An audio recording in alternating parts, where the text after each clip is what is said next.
नमस्कार दोस्तों, SBI security के मॉर्निंग पॉडकास्ट में आपका हार्दिक स्वागत है। आइए देख लेते हैं कल के सेशन में क्या हुआ है और आज ऐसी कौन सी कंपनियां हैं जो फोकस में रहने वाली हैं। तो दोस्तों, लगातार पाँचवें दिन हमने बाज़ार को जो है नीचे बंद होते हुए देखा है। हालांकि कल का मार्केट जो है ग्लोबल क्यूज़ के नेगेटिव होने के बावजूद भी हम एक अच्छे क्लोजिंग के साथ में बंद हुए हैं। गिरावट उतनी नहीं थी जितना हमने अमेरिकी बाज़ार या फिर एशियन मार्केट में देखा है। जहाँ तक सेंसेक्स की बात है तो करीब 109 पॉइंट नीचे बंद जा कर के 80,040 के लेवल पे बंद हुआ, जबकि निफ्टी में गिरावट करीब 7 पॉइंट की रही है और ये 24,406 के आसपास बंद हुआ है। तो हालांकि ये गैप डाउन शुरुआत तो हुई थी और एक समय निफ्टी करीब 150 पॉइंट डाउन था, लेकिन जैसे जैसे मार्केट आगे बढ़ा, बंद होते होते ये एकदम से फ्लैट जा कर के बंद हुआ है। तो हमने ग्लोबल मार्केट्स को जो है आउट परफॉर्म किया है। जहाँ तक ब्रॉडर मार्केट की बात है तो यहाँ पे थोड़ी ज़्यादा गिरावट देखने को मिली है, जहाँ पे मिड कैप इंडेक्स करीब 0.3% या 0.23% नीचे बंद हुआ। वहीं पर स्मॉल कैप में गिरावट लगभग 1/3% की रही है। अगर बात करें टॉप गेनर्स सोल्यूजर्स की, जो टॉप गेनर्स रहे हैं निफ्टी में Tata Motors, ONGC, L&T, Kotak Bank, HDFC Life और टीसीएस। जबकि गिने हुए जो शेयर्स रहे हैं Axis Bank, Nestle, Tata Steel, ITC, Hindalco और भारतीय एयरटेल। बात करते हैं सेक्टोरल डेवलपमेंट की, तो यहाँ पे बीएसई ऑयल एंड गैस सबसे बड़ा गेनर रहा, जहाँ पे बढ़त लगभग 3% की देखी गई है। बीएसई ऑटो में लगभग 1.25%, बीएसई कैपिटल गुड्स 1% ऊपर बंद हुआ है, जबकि बीएसई हेल्थ केयर में बढ़त लगभग 0.5% की रही है। जबकि इस वजह ज़्यादा जो गिरने वाले जो इंडाइसेस थे उनमें मेटल, जहाँ पे गिरावट लगभग 1.25%, बीएसई बैंकिंग इंडेक्स लगभग 1.1% और बीएसई टेलीकॉम लगभग 0.7% नीचे बंद हुआ है। बात करते हैं मार्केट ब्रेथ की, तो मार्केट ब्रेथ जो है largely in the favour of advances थे, जहाँ पे 2,097 कंपनियाँ एडवांसेस कैटेगरी में, वहीं पे 1,812 कंपनियाँ डिक्लाइनिंग कैटेगरी में रजिस्टर हुई हैं। अगर बात करें 52 वीक हाई लोज की, तो यहाँ पे 156 ऐसे स्टॉक है जिन्होंने नया 52 सप्ताह का हाई बनाया, जैसे Deepak nitrate, Fortis health care, Granules, Gokaldas export, IDBI, Nitin spinners और एनटीपीसी। जबकि 12 ऐसे नए स्टॉक हैं जिन्होंने 52 सप्ताह का लो बनाया है। बात करते हैं एफआई और डीआई फ्लोज की, तो यहाँ पे एफआई ने कल के सेशन में 2,605 करोड़ रुपए की सेलिंग की है, जबकि डीआई ने 2,431 करोड़ रुपए की बाइंग की है। दोस्तों, आज का अगर ग्लोबल क्यूज़ अगर देखें तो ग्लोबल क्यूज़ जो है थोड़ा सा मिक्स लग रहा है। यूएस के मार्केट हालांकि कल के सेशन में भी हमने देखा कि एक नेगेटिव साथ में बंद हुए हैं। हालांकि डॉ जोन्स जो है थोड़ा पॉजिटिव बंद हुआ है, लेकिन जिस तरह से शुरुआत हुई थी कल के यूएस मार्केट में, एक समय मार्केट मिड डे पे लगभग 1% ऊपर थे सारे इंडाइसेस, लेकिन जैसे जैसे मार्केट बंद होने के कर्व पर जब पहुंचा तो नैस्डैक लगभग 0.5% और एसएनपी लगभग 0.5% और नैस्डैक लगभग 0.9% जो है नीचे बंद हुए हैं। तो जो अर्निंग्स आ रही हैं यूएस के बाज़ारों में, वो थोड़ी सी जो है मार्केट के अनुमान से उतने अच्छे नहीं हैं, और यही कारण है कि जो हाई ग्रोथ कंपनीज़ हैं उनमें ज़्यादा सेल ऑफ देखने को मिल रहा है। और हालांकि अगर एशियन मार्केट्स की बात करें तो लार्जली वो ग्रीन में ट्रेड कर रहे हैं। तो हमें लगता है कि एक फ्लैट टू पॉजिटिव शुरुआत आज के सेशन में हम देख सकते हैं। आइए बात करते हैं ऐसी कौन सी कंपनियां हैं जो फोकस लेने वाली हैं। तो पहले बात करते हैं मैनकाइंड फार्मा की, तो यहाँ पे कंपनी ने कहा है कि वो भारत सीरियम और वैक्सीन को जो है 13,630 करोड़ रुपए में जो है वो अधिग्रहण करने के बारे में सोच रही है, और ये ट्रांजैक्शन जो है करीब 3 से 4 महीने में जो है कंप्लीट हो जाएंगे।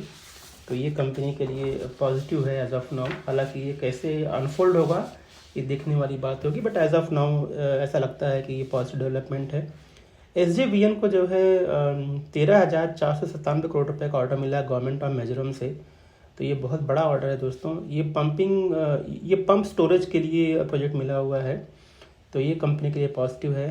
टैक्समेको रेल एंड इंजीनियरिंग ने कहा है कि कंपनी के बोर्ड ने जो है जिंदल रेल इंफ्रास्ट्रक्चर के अधिग्रहण के लिए अप्रूवल दे दिया है, और ये जो ट्रांजेक्शन होने वाला है उसकी वैल्यू करीब 465 करोड़ रुपए की होगी। तो ये कंपनी के लिए पॉजिटिव है। गंधार ऑयल ने कहा है कि कंपनी के बोर्ड ने एक दूसरी सब्सिडरी के गठन के लिए मंजूरी दी है, तो जिसका नाम जो है गंधार लाइफ साइंसेज होने वाला है। तो ये कंपनी के लिए जो है पॉजिटिव है। क्यूपिड ने कहा है कि उन्होंने अपने बिजनेस को जो है वो ई कॉमर्स सेगमेंट में जो है एक्सपांड किया जा रहा है, जैसे अमेज़ॉन, फ्लिपकार्ट, 1 मिलीग्राम। तो एक नया तरीका है अपने प्रोडक्ट को मार्केट करने का, ई कॉमर्स। तो ये जो है पॉजिटिव है कंपनी के लिए। आइए बात करते हैं ऐसी कौन सी कंपनियां जिन्होंने रिजल्ट डिक्लेयर किए हैं कल मार्केट आउट के बाद में, जिसका इम्पैक्ट हम आज देखेंगे। तो टेक महिंद्रा रिजल्ट जो दोस्तों यहाँ पे ठीक ठाक हैं। रेवेन्यू में हालांकि थोड़ी सी गिरावट है YoY, लेकिन Q1Q जो है बढ़त देखने को मिली है। एबिट में बढ़त लगभग 16% सिक्वेंशियल की है। प्रॉफिट बढ़त लगभग 29% की है। तो ओवरऑल नंबर जो है मार्केट के अनुमान के आसपास ही है। डील विन बढ़िया रहा है कंपनी का। वैल्यूएशन की बात करें तो लगभग ये 23 टाइम्स के आसपास जो है ट्रेड कर रहा है 2026 के अर्निंग पे। मार्जिन में जो है इम्प्रूवमेंट है। कमेंट्री में ज़्यादा कुछ बदलाव नहीं दोस्तों। यहाँ पे कंपनी ने कहा है कि जो उनका रोड मैप है मार्जिन को एक्सपांशन को लेकर के, वो बरकरार है और कंपनी जो है आगे चल करके प्रॉफिट पर ज़्यादा फोकस करने वाली है। तो ओवरऑल नंबर ये जो है अच्छे हैं। हमें लगता है कि मीडियम टू लॉन्ग टर्म में ये कंपनी आउट परफॉर्म कर सकती है। अदानी एनर्जी ने अपने रिजल्ट डिक्लेयर किए हैं। यहाँ पर रेवेन्यू बढ़त हालांकि 47% की है, लेकिन कंपनी ने इस क्वार्टर में प्रॉफिट से जो है लॉस दिखाया है। 1190 करोड़ रुपए का जो है लॉस कंपनी ने रिपोर्ट किया हुआ है। और ये लॉस जो है ये 1506 करोड़ रुपए का एक्सेप्शनल आइटम की वजह से आया हुआ है। तो ये न्यूट्रल सेट ऑफ नंबर है अदानी एनर्जी के लिए। DLF ने अपने नंबर डिक्लेयर किए। हालांकि प्रॉफिट में ग्रोथ लगभग 23% का है, लेकिन जो कंपनी का रेवेन्यू है वो 4% नीचे गिर करके आया है। ओवरऑल न्यूट्रल नंबर है कंपनी के लिए। यूनाइटेड ब्रेवरीज ने कहा है कि उनका जो प्रॉफिट है पहले क्वार्टर 2025 फाइनेंशियल ईयर के लिए वो 27% बढ़ करके आया है। रेवेन्यू में लगभग 8% की बढ़त है। ओवरऑल नंबर ठीक ठाक है। VST इंडस्ट्रीज़ ने अपने नंबर डिक्लेयर किए हैं। प्रॉफिट हालांकि 36% नीचे जाकर के बंद हुआ है। सेल्स में भी डिक्लाइनिंग है करीब 3.5% की। हालांकि कंपनी के बोर्ड ने जो है बोनस इशुएंस के लिए मंजूरी दी है और ये बोनस जो है 10:1 का रेशियो होगा, यानी कि एक शेयर पे जो है 10 शेयर का बोनस मिलने वाला है। तो ख़राब नंबर के बावजूद ये जो डेवलपमेंट है बोनस का, वो कंपनी के लिए पॉजिटिव हो सकता है। तो उम्मीद करते हैं कि ये स्टॉक आज पॉजिटिव रिएक्ट कर सकता है। VCBS इंडिया ने अपने नंबर डिक्लेयर किए हुए हैं। रेवेन्यू में बढ़त लगभग 14% की है और कंपनी का प्रॉफिट जो है 28% बढ़ करके आया है। तो ये पॉजिटिव है कंपनी के लिए। गो डिजिटल जनरल इंश्योरेंस ने भी अपने रिजल्ट डिक्लेयर किए हुए हैं। यहाँ पे टोटल इनकम में बढ़त लगभग 25% और प्रॉफिट 73% बढ़ करके आया है। तो ये पॉजिटिव है। चैलेट होटल ने भी अपने रिजल्ट डिक्लेयर किए हैं। रेवेन्यू बढ़त 16% की है। कंपनी का एबिटा भी बढ़ करके आया है और जो कंपनी का प्रॉफिट है वो कंपनी का प्रॉफिट लगभग 31% नीचे आया है, लेकिन ये अनुमान से जो है बेहतर है। तो उम्मीद करते हैं कि ये स्टॉक जो है पॉजिटिव रिएक्ट कर सकता है आज के सेशन में। ग्लेनमार्क लाइफ साइंसेज ने भी अपने रिजल्ट डिक्लेयर किए हैं। रेवेन्यू में बढ़त 1% की है। एबिटा मार्जिन 27 थोड़ा सा नीचे गिर करके आया है, 27% रह गया है और प्रॉफिट भी लगभग 18% गिर करके आया है। तो ये नंबर जो है थोड़े से कमज़ोर लग रहे हैं।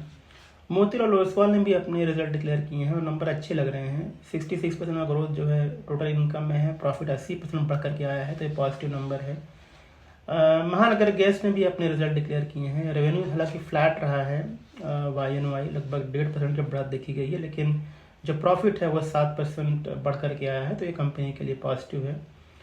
रैमको सीमेंट ने अपने रिजल्ट डिक्लेयर किए हैं और नंबर थोड़े से जो है म्यूटेड लग रहे हैं, सुस्त लग रहे हैं। रेवेन्यू में गिरावट है 7% की, जबकि प्रॉफिट जो है करीब 50% नीचे आकर आया हुआ है। तो ये थोड़ा सा नंबर जो है म्यूटेड लग रहा है कंपनी के लिए। होम फर्स्ट फाइनेंस ने भी अपने रिजल्ट डिक्लेयर किए हैं। रेवेन्यू में बढ़त लगभग 31% की है। प्रॉफिट 27% बढ़ करके आया है। तो ये पॉजिटिव नंबर है। सायन जो कि एक IT कंपनी है और नंबर यहाँ पे थोड़े से जो है वीक लग रहे हैं, कमज़ोर लग रहे हैं। रेवेन्यू में गिरावट 10% की है। एबिट मार्जिन में कॉन्ट्रैक्शन है। प्रॉफिट लगभग 25% नीचे गिर करके आया है। तो ये नंबर कमज़ोर है, शायद ये स्टॉक आज नेगेटिव रिएक्ट कर सकता है। प्राज इंडस्ट्री ने अपने रिजल्ट डिक्लेयर किए हुए हैं और यहाँ पे रेवेन्यू में गिरावट लगभग 5% की है। हालांकि एबिटा 21% बढ़ करके आया है और प्रॉफिट में बढ़त जो है वो करीब 44% की है। तो मिक्स नंबर है, बट ओवरऑल नंबर दोस्तों वो मार्केट के अनुमान से बेहतर है। तो उम्मीद करते हैं ये स्टॉक आज पॉजिटिव रिएक्ट करेगा। जुपिटर वैगर ने भी अपने रिजल्ट डिक्लेयर किए हुए हैं। यहाँ पे रेवेन्यू में बढ़त लगभग 17% की है। एबिटा 41% बढ़ करके आया है। प्रॉफिट में बढ़त लगभग 46% की है। तो ये मार्केट के अनुमान से बेहतर है। उम्मीद करते हैं स्टॉक आज पॉजिटिव रिएक्ट करेगा। एयू स्मॉल फाइनेंस बैंक का नंबर ओवरऑल जो है पॉजिटिव है। स्टैंडअलोन एनआईआई करीब 54% बढ़ करके आया है, प्रॉफिट 30% बढ़ करके आया है। हालांकि एसेट क्वालिटी थोड़ी सी जो है वो खराब हुई है, बट ओवरऑल नंबर जो है ठीक ठाक है। प्राइमरी मार्केट में आज सैमस्टार का आज लिस्टिंग है दोस्तों। ये इशू जो है करीब 83 गुना जो है वो सब्सक्राइब हुआ था और 95 रुपये का जो है इशू प्राइस है दोस्तों। तो देखने वाली बात होगी कि ये कैसे लिस्ट होगा आज। बात करते हैं कुछ बल्क की। तो यहाँ पे आरबीएल बैंक में मैपल 2BB उसने करीब 4 करोड़ 78 लाख शेयर जो है बेचे हैं। लगभग 8% का स्टेक है, 228 रुपये 8 पैसे पर शेयर पे। और मोगन स्टैनली एशिया ने करीब 1 करोड़ 25 लाख शेयर खरीदे हैं। सोसाइटी जनरल ने करीब 70,93,000 शेयर जो खरीदे हैं। तो यहाँ पे चेंज ऑफ हैंड हुआ है। इराया लाइफ साइंसेस में शेयर इंडिया सिक्योरिटी ने करीब 1,20,000 शेयर खरीदे हैं 799 पर शेयर पे। बात करते हैं ब्लॉक डील्स की। तो यहाँ पे शांति एजुकेशन में जो है legends global opportunity fund Singapore ने करीब 12,25,000 शेयर खरीदे हैं 94 रुपये 70 पैसे पर शेयर। जबकि LGUF ग्लोबल अपॉर्चुनिटी फंड ने उतने ही शेयर जो है बेचे हैं। तो यहाँ पे चेंज ऑफ हैंड हुआ है। बात करते हैं कॉर्पोरेट एक्सचेंज की। तो यहाँ पे आज ढेर सारी कंपनियों का डिविडेंड के लिए एक्स डेट है। जैसे Ugar sugar, Aarti industries, ADF foods, Anup engineering, control paint, BASF, Birla cable, dollar industries, Eveready, galaxy surfactant, Godrej agrovet, Infobeans technology. तो ये सारी कंपनियों का दोस्तों आज डिविडेंड का एक्स डेट है। और टाटा कंज्यूमर प्रोडक्ट का जो है राइट के लिए जो है एक्स डेट है। तो ये सारी कंपनियां आज के सेशन में फोकस में रहने वाली हैं। बात करते हैं रिजल्ट्स की। तो दोस्तों आज भी जो है एक जो है रिजल्ट सीजन का जो दौर है जारी रहेगा और ढेर सारी कंपनियां हैं जो अपने रिजल्ट डिक्लेयर करेंगी। जैसे Cholamandalam investment finance, Cipla, city union bank, Equitas small finance bank, GMDC, Interglobal. तो ये कुछ ऐसी कंपनियां हैं। IndusInd bank, intellect design, Kaynes technology, केस इंटरनेशनल, केफिन, लैटन व्यू। तो एक लंबी लिस्ट है कंपनियों की जो अपने रिजल्ट डिक्लेयर करेंगी। तो दोस्तों ये सारी कंपनियां जो है आज के सेशन में फोकस में रहने वाली हैं। तो ये था हमारा आज का मॉर्निंग पॉडकास्ट। हमें सुनने के लिए बहुत बहुत धन्यवाद और आज के ट्रेड के लिए शुभकामनाएं। Thank you. Investment in securities market are subject to market risks. Read all the related documents carefully before investing.